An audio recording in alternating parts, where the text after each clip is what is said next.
Sentinelle pour la MSA, c'est avant tout d'avoir un œil attentif à ce qui se passe autour de soi.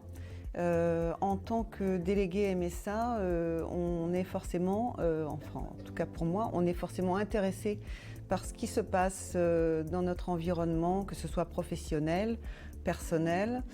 Et dans la mesure où on a affaire à des personnes qui sont ressortissantes de la MSA, il est de ça fait partie de nos missions d'élus de pouvoir guider et orienter les personnes en fonction de leur niveau de difficulté. C'est un rôle de relais qu'on a et qui se fait au fil du temps de façon très naturelle. Pour devenir sentinelle, la première des choses, c'est d'être volontaire, d'avoir vraiment envie d'aller vers les autres et d'avoir envie d'aider les autres. Il faut avoir la fibre sociale, il faut être attentif aux autres et avoir envie d'aider les autres. Ça, c'est l'une des premières, on va dire, les premiers critères à avoir.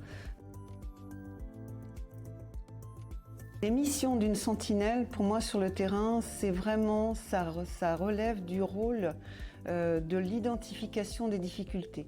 L'identification d'une difficulté, elle peut se faire soi-même en fonction de notre environnement, de notre entourage, mais elle peut se faire aussi par l'intermédiaire de connaissances qui vont nous signaler des difficultés dont ils ont eux connaissance et qui donc vont remonter par le canal de l'élu jusqu'à un travailleur social, jusqu'à un médecin du travail, jusqu'à l'animateur de la vie mutualiste qui donc prendront ces situations-là en charge pour pouvoir donc les accompagner au mieux en fonction de leur niveau de difficulté.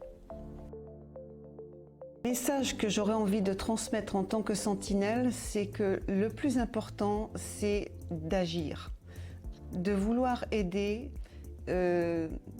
C'est valorisant de pouvoir sortir des personnes qui sont dans la difficulté, des situations inextricables dans lesquelles elles se trouvent.